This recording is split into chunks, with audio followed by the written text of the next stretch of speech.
When you choose yourself, when you stop pouring into someone who wasn't pouring back, your energy changes. You walk differently. You speak with more purpose. You hold your boundaries like a queen with a crown she earned. You are the prize. Not because someone finally noticed your worth, but because you realized it yourself. When you start to understand what it truly means to value yourself, everything about the way you show up changes. You stop over-explaining. You stop waiting by the phone. You stop giving discounts to people who couldn't afford your presence in the first place. And that's when the shift happens. That's when silence becomes your language and detachment becomes your power. You no longer try to prove your value. You just are valuable. When you cut communication, especially in a situation where someone has taken your energy for granted, you're not punishing them. You're reclaiming your space. You're giving yourself room to breathe, to reflect, and to rise. And in that rise, in that beautiful isolation, something happens. You start seeing yourself not through the lens of how they treated you, but through your own. You realize that you're not someone waiting to be chosen. You're someone who already is the choice. And when a man walks away, when he disappears, thinking you'll wait, hoping you'll reach out, and you don't, that does something to him. At first, maybe it feeds his ego. He thinks he has power. But time has a funny way of revealing truth. Days go by, then weeks, then a month, and you, instead of crumbling, start glowing. You start healing. You step into your routine. You refocus on your goals. You surround yourself with people who uplift you, and you fall in love with your own company. That's when he starts to feel it. He starts to realize that the attention you used to give wasn't ordinary. It was sacred. The way you listened, the way you supported, the way you saw him when no one else did. Those aren't things people find every day. And now they're gone. Completely, because you stopped pouring into someone who didn't show up with the same kind of heart. And your absence becomes a mirror. He sees himself in it, what he had, what he lost, what he didn't appreciate. That's why he returns. Not always because he's changed, but because you did. And don't get it twisted, men don't come back because you chased them. They come back when you don't. When you stay silent. When you choose peace over chaos. When you protect your dignity. That silence, that space you held with grace becomes unforgettable. It speaks volumes. It tells him that you are no longer the woman who waited, hoped, and begged. You are the woman who remembered who she was. There's something irresistibly powerful about a woman who chooses herself, who doesn't need to prove anything, who doesn't flinch when someone walks away. That's the kind of woman who leaves a mark. That's the kind of woman men circle back to, not to rescue, not to fix, but to see if the door is still open. Because deep down they know they messed up. They know they underestimated the strength behind your softness, the steel behind your smile. And here's the truth. Being the prize isn't about arrogance. It's about alignment. It's about knowing that your love is not a bargain, that your presence is a gift, that the way you love, the way you care, the way you give, it all deserves reciprocity, not breadcrumbs. When you stand in that knowing, you naturally attract more respect, even from the people who once disrespected you.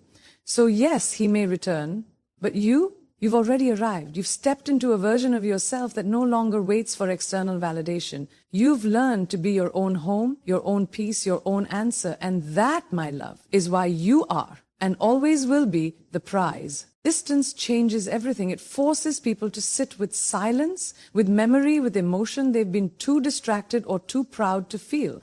When you remove yourself from someone's daily life, you also remove your energy, your laughter, your softness, your light.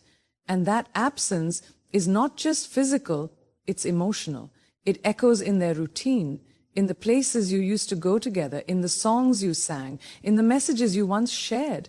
It's in the quiet moments, the 2 a.m. scrolls, the sudden flashbacks. That's when they begin to feel it, your emotional impact. No contact is more than a lack of text or calls. It's a space where reflection blooms. When someone is used to your attention, your availability, your love, they unconsciously rely on it. They think it's constant. They take for granted that you'll be there. But when that energy disappears, it leaves behind a gap that nothing else can quite fill. And in that gap, Emotions surface. Emotions they once ignored, denied, or buried beneath ego. And those emotions demand attention. At first, he might act like it doesn't matter. He might even pretend to move on, try to distract himself with noise, new people, new plans, new things. But emotional connections don't just dissolve because someone pretends they're fine.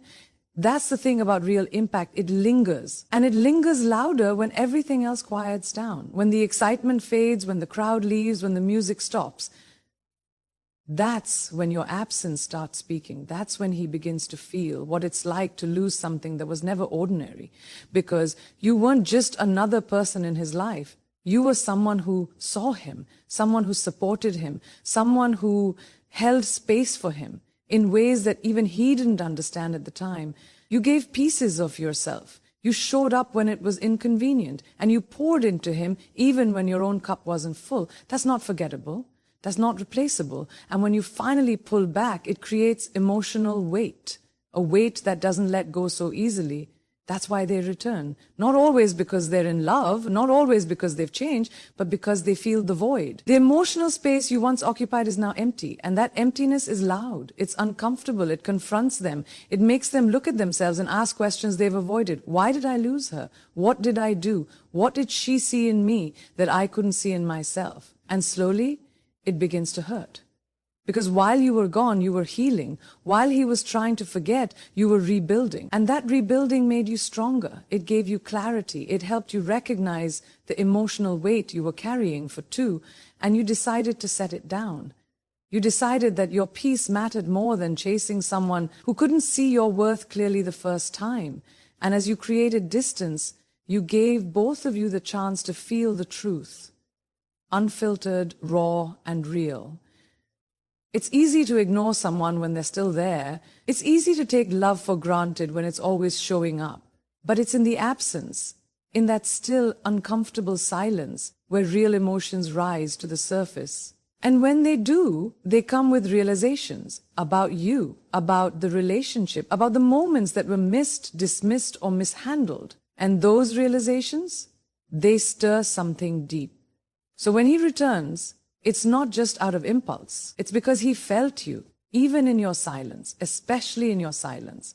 Your emotional impact reached him, not through words, not through reminders, but through absence. Through the space you left when you decided to choose yourself. Through the energy that once gave him life, now turned inward, now glowing quietly in your own corner of the world. He comes back because he finally hears what you've been saying all along, not through your voice, but through your decision to walk away. And that message? That's what emotional impact truly means. It's the kind that lingers even when you're gone. Energy doesn't lie. It may be invisible, but it is felt, deeply, undeniably, and often more powerfully in silence than in speech.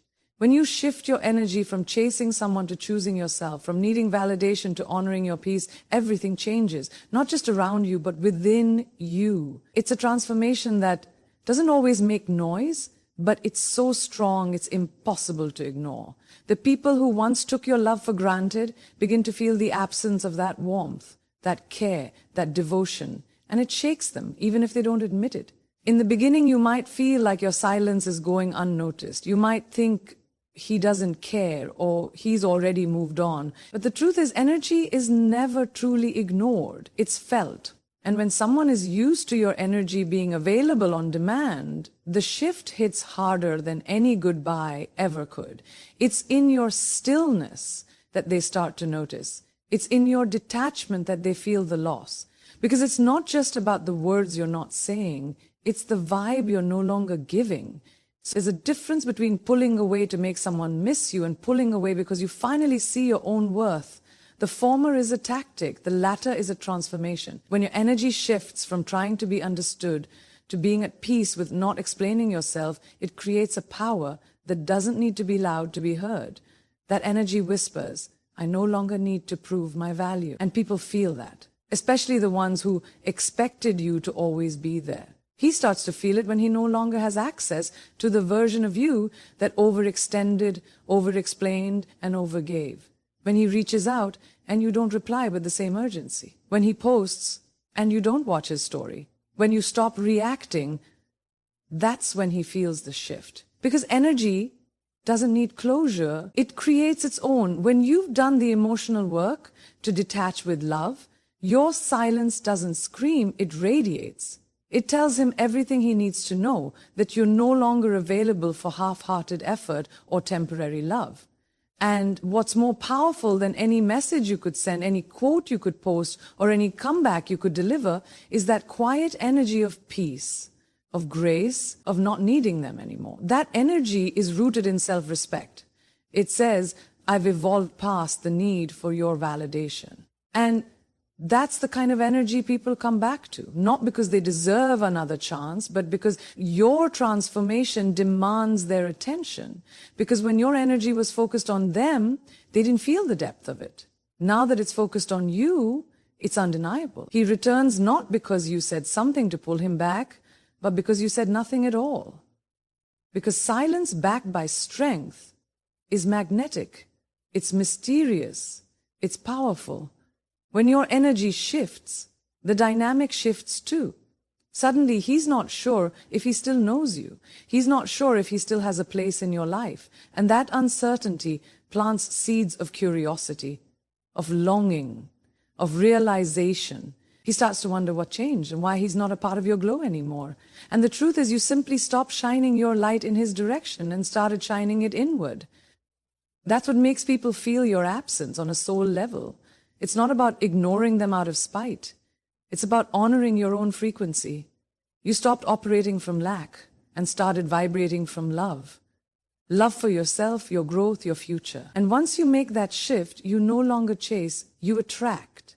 Not just him, but better, more aligned, more whole. And whether he comes back or not, you don't wait. You don't pause your journey. Because your energy, now healed and empowered, refuses to orbit around someone who only noticed your worth after losing access to it. You've changed, and that change is felt. It's quiet, but it's bold. It's calm, but it's undeniable. And once your energy has shifted, there's no going back to the version of you that needed anything from anyone to feel enough. Because now you are full, not because he returned, but because you did. You returned to yourself.